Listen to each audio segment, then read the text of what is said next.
Bonjour à toutes et à tous, ravi de vous retrouver sur ce plateau. Vous en avez désormais l'habitude, c'est l'heure de Sport 8, 13 minutes pour revenir sur les résultats de nos clubs locaux. Aujourd'hui, une spéciale hockey sur glace puisque nous allons parler des Chevaliers du Lac d'Annecy. Et j'ai aussi le plaisir de se revoir sur ce plateau Stéphane Gros. Vous êtes l'entraîneur des pionniers de Chamonix-Morzine. Stéphane, bonjour. Bonjour. Un grand merci d'avoir accepté notre invitation tout d'abord. C'est avec plaisir. Première question qui peut paraître anecdotique mais elle mérite d'être posée. Comment va le moral ? Ça va plutôt bien, on rentre d'une semaine de break, ça va. En plus, juste avant la trêve, on avait des résultats qui étaient bien meilleurs que ce qu'on a pu avoir le dernier mois, donc ça va beaucoup mieux. Cette petite trêve, on imagine qu'elle a fait du bien. Vous en avez profité pour couper un peu ou ça a encore été OK?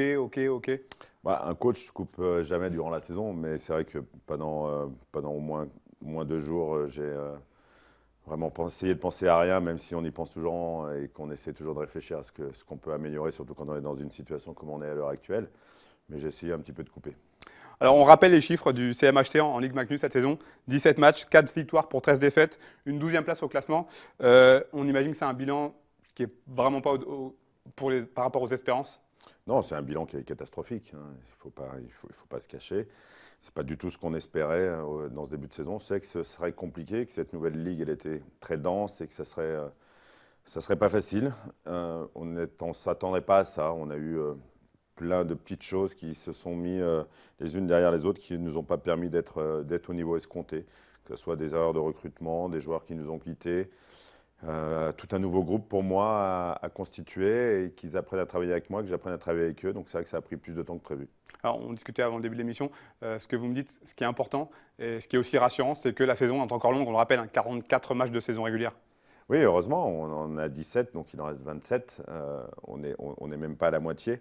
Mais par contre, il ne faut plus qu'on perde de temps, c'est certain, parce que l'objectif qui était les playoffs, il commence à devenir un petit peu loin. Donc c'est loin et c'est court à la fois. On sait que si on enchaîne 3-4 bons résultats, on l'a vu ces 4 dernières journées où on a pris des points à chaque fois, ça peut aller très vite, mais il ne faut vraiment plus qu'on perde de temps en chemin.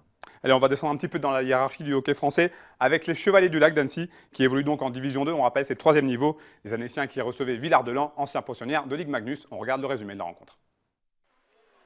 Villard-de-Lans n'était pas venu faire de la figuration à Annecy ce samedi. Les Isérois sont les premiers dangereux, mais Benjamin Acarié est solide dans ses buts. On peut même dire que les Chevaliers du Lac s'en sortent bien de mener au score à la 10e minute. Superbe travail de Cyril Papa, bien relayé par Borna Silovic. Et c'est Yeri Hélène qui ouvre le score. 1-0 pour Annecy, qui va avoir de nombreuses occasions pour aggraver la marque, mais sans réussite. Les ours de Villard-de-Lans reviennent dans le match très rapidement dans le deuxième tiers-temps, au bout de 41 secondes, grâce à Lecomte qui égalise. Un but isérois qui aura le mérite de réveiller des Chevaliers quelque peu endormis. Et cette fois, l'efficacité est au rendez-vous pour Léo Savoyard. À la 28e minute, Martin Milleriou redonne l'avantage aux siens avec ce but marqué de près. En réussite, les Chevaliers du Lac enchaînent avec un 3e but 4 minutes plus tard. Kadic est à la conclusion d'un beau mouvement collectif. Annecy mène 3-1 à l'aube des 20 dernières minutes. Un 3e et dernier tiers-temps qui va virer au cauchemar pour les Rouges. Sans allant offensif, les Chevaliers du Lac craquent complètement en défense. Miroslav Skovira égalise à 5 minutes de la fin du temps réglementaire. Villard-de-Lans passe même devant à la 57e minute. Simoneau est plus prompt que les défenseurs au Savoyard pour marquer. Désormais, chaque attaque isérois se termine par un but. Confirmation à la 59e minute avec le 5e but des ours inscrit par Janozic. 5-3 pour Villard-de-Lans, énorme coup de froid sur la patinoire Jean-Régis. Annecy réduira bien le score par Fribaud dans les arrêts de jeu, mais cela ne suffira pas. Score final 5-4 pour les ours. On a pris le match du mauvais bout, on n'a pas su rectifier le tir et on s'est fait sanctionner à la fin. Donc rien à dire, ils ont mérité la victoire, on a mérité la défaite. Il faut que ça serve de leçon, mais voilà, ça peut nous faire grandir. Plus que le résultat, c'est la manière qui interpelle. Les Chevaliers du Lac s'inclinent pour la 2e fois sur leur glace. On fait le job à l'extérieur, on n'a pas perdu un match encore, et puis à domicile, on perd des points. Contre Mont-Blanc, c'était à la rigueur excusable, mais là, ce soir, vu le niveau affiché, c'est quand même très dommageable. Réaction attendue pour Annecy, vendredi 11 novembre contre les Castors d'Avignon, qui ont perdu tous leurs matchs disputés cette saison. Et voilà pour les Chevaliers qui occupent la 3e place de leur groupe après ce revers. Stéphane, malgré ce début de championnat compliqué, voire catastrophique, vous l'avez dit, on imagine qu'il y a quand même des points, des choses qui vous ont fait plaisir. Les choses qui m'ont fait plaisir, c'est sur certains matchs où on a vu des joueurs qui avaient du caractère. C'était même des fois un petit peu inquiétant. J'ai l'impression qu'on pouvait gagner que sur des réactions et non plus sur de l'action. Ça va beaucoup mieux là depuis cette dernière semaine avant la trêve où on a fait vraiment des très bons matchs et notamment une très belle victoire à Lyon où on a commencé à avoir vraiment du jeu. Mais je me rappelle du match à Gap où on voit les images maintenant que c'était vraiment un match à réaction. On est mené 3-0 et on va gagner 4-3. Donc on a vu du caractère, on a vu que ce groupe ne laissait jamais tomber. Et je pense que c'était ça les points positifs. Maintenant, il y a eu cette dernière phase où là j'ai commencé à sentir du jeu dans mon équipe et qui m'a redonné un petit peu espoir parce que je vous avouerai qu'il y a eu un moment donné où je me demandais comment on allait pouvoir s'en sortir. Qu'est-ce qui vous a le plus déçu depuis le début de cette saison? Je ne pense pas qu'il y ait des choses qui m'ont déçu parce que je vous dis, les joueurs se sont impliqués, ils ont essayé, peut-être que c'est aussi ma responsabilité, où ils ont eu du mal à intégrer les systèmes de jeu, c'est possible. On voit que ça va beaucoup mieux maintenant, mais il n'y a pas... J'ai pas été forcément déçu par des choses. Oui, certains joueurs qui n'étaient pas au niveau quand celui qu'on attendait en tout cas. Et là, effectivement, je peux être déçu, mais c'est des choses qui arrivent dans le sport et puis tout ça va rentrer dans l'ordre. Ou quand ça ne rentre pas dans l'ordre, la direction a pris des décisions sur certains joueurs qui ont été licenciés et qui seront remplacés là très, très prochainement. Mais je ne pense pas avoir été déçu par quelque chose en particulier. Je suis déçu du résultat, bien sûr. Je suis déçu de la manière parce qu'on a vu des choses catastrophiques et notamment à domicile sur des matchs comme contre Nice chez nous, où c'est inacceptable de jouer comme ça quand c'est des matchs si importants. Mais je ne suis pas foncièrement déçu et je préfère prendre tous ces mauvais moments qui se sont passés et puis de les transformer dans du positif. Et on voit maintenant qu'on commence à jouer beaucoup mieux. Et pour moi, ce qui nous est arrivé jusqu'à maintenant, en espérant que effectivement le renouveau enchaîne les bons résultats, je pense que ça aura permis de cimenter l'équipe et le groupe et ça nous servira plus tard. Tout à l'heure, vous avez évoqué un recrutement raté. On n'a pas forcément l'habitude de voir des dirigeants, des entraîneurs en parler. Vous assumez? Bien sûr qu'on assume. Alors, ce n'est pas le recrutement dans la totalité oui. qui est raté, mais bien sûr, joueurs. Sur quelques joueurs qui sont ciblés. Et là, bravo aussi à ma direction qui a su prendre ses responsabilités et qui a pris les décisions qui étaient importantes et on ne pouvait pas continuer comme ça, il fallait du changement. Est-ce qu'une descente en fin de saison rendrait moins crédible la fusion? Je ne veux même pas en parler, ce n'est même pas la peine de parler de ça. C'est pas que ça rendrait pas moins crédible, ça voudrait dire que ça ne servait à rien de faire ça. Carrément. Carrément, donc voilà, on l'a dit depuis le début, pour l'instant on n'est pas dans la position pour je dirais, avantageuse de parler de cette fusion, mais on avait dit que cette fusion, c'était pour ne pas reproduire ce qui s'était passé notamment l'année passée avec Morzy, Navoria et Chamonix qui étaient en play-down. Donc je ne veux même pas parler de relégation, je ne veux même pas parler de play-down pour l'instant. Ce qui m'intéresse, c'est mon équipe qui progresse et qui va être renforcée par de nouveaux joueurs dès cette semaine, qui pourront, j'espère, jouer en fin de semaine à Morzine contre Amiens.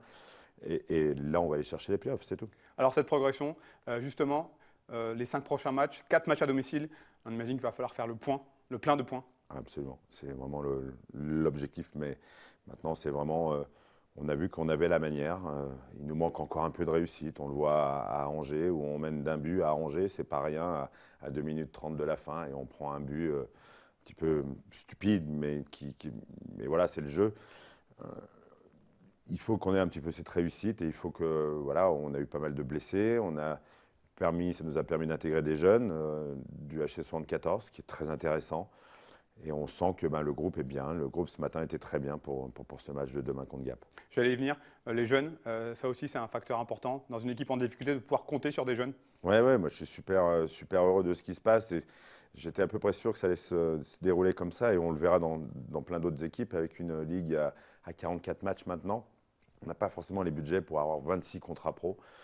Là, moi, à l'heure actuelle, j'ai 26 joueurs, mais j'ai 3 jeunes de moins de 20 ans qui sont là, qui ont remplacé les titulaires blessés et qui pourront remplacer les titulaires défaillants aussi. C'est ça qui va être intéressant. Et ils répondent présent. On prend le jeune Adel Koudry qui a fait 6 matchs avec nous, qui a 5 points, qui a 17 ans. Ben voilà, allons-y avec les jeunes, on se moque de l'âge à ce moment-là. On a beaucoup parlé de la réforme de ce championnat voulu par la fédération avec l'augmentation du nombre de matchs, on l'a évoqué en début de saison. C'est vrai que vu d'à côté, le rythme paraît assez incroyable avec des matchs le vendredi, le dimanche, des fois le mardi. Vous qui êtes au cœur du système, est-ce que ce n'est pas un peu trop ? Non, non, c'est pas trop. Ce qui est trop, c'est qu'on est en France, dans un pays qui est tellement grand, et encore plus dans cette Ligue Magnus où on a des clubs aux quatre coins de la France. Ce qui est long, c'est les déplacements, c'est certain. Mais autrement, non, le rythme est bien et je vois que les joueurs sont bien, ils ne sont pas plus fatigués que ça. Ils ont bien appréhendé ce rythme-là. Je dirais même, là, ils ont eu une semaine de trêve. Enfin, on avait une semaine de trêve, j'aurais donné 4 jours de congé. Ils sont revenus, il y avait quelque chose qui leur manquait. Ouais. Et donc, ça veut dire qu'ils ont bien pris le rythme. Et puis, de toute façon, vous demandez à un joueur ou même à un coach, on préfère 100 fois les matchs aux entraînements. Mais voilà, si on pouvait être comme en Suisse où le plus grand déplacement, il aurait 5 heures, ça serait génial. Qu'est-ce qui vous manque, le petit plus là, pour faire pencher la balance du bon côté? Vous l'avez dit, un petit manque de réussite, Ouais, des fois ça. des blessures. Je pense que c'est surtout la confiance. Et, on le voit, les joueurs tentent pas certaines choses qu'ils pourraient tenter s'ils étaient en pleine confiance. Mais ça, c'est le sport. On est dans une spirale négative et forcément, c'est très compliqué de remonter. Là, on a l'air de commencer à avoir des choses, des joueurs qui reprennent la confiance. Et tant qu'on aura ça, puis je vous ai dit, il faut qu'on enchaîne des bons résultats. Là, on a perdu en prolongation contre Strasbourg. Ensuite, on a gagné contre Vanoise en Coupe de France. On a gagné à Lyon. C'était un match très important pour nous. Lyon qui n'avait pas perdu un match en temps réglementaire depuis le début de saison. On est bas chez eux 4-1. On va à Angers 2 jours après avec un effectif qui est vraiment amoindri en ce moment. Parce qu'il nous manque 4 ou 5 joueurs réellement titulaires à l'heure actuelle et depuis un bon mois maintenant. On fait encore un excellent match à Angers. Et je pense que voilà, le déclic, j'ai l'impression qu'il est arrivé. 2 matchs cette semaine, Gap et le deuxième Amiens. Voilà. On vous souhaite évidemment bon courage, bonne continuation. Merci. Et puis on Merci prendra beaucoup. des nouvelles des pionniers Merci de Chamonix-Morzine. beaucoup. Allez, avant de se quitter, quelques images de la lourde défaite d'Aix-Maurienne en basket ce week-end du côté du Havre. Pour le compte de la 4e journée de Pro B, les joueurs de Sébastien Bozon se sont inclinés de 42 points, 104-62. Deuxième défaite de suite pour les Savoyards après les 2 victoires initiales. Meilleur marqueur côté AMSB, le Lituanien Dambrauskas avec 19 points, mais une grosse défaillance au tir avec seulement 32% de réussite. Prochain match pour AMSB, vendredi 11 novembre contre Évreux. Voilà, c'est terminé pour Sport 8. On se retrouve la semaine prochaine, même heure, même endroit, pour une nouvelle édition. Je vous souhaite à tous une très très bonne semaine. Bon sport à tous. Au revoir.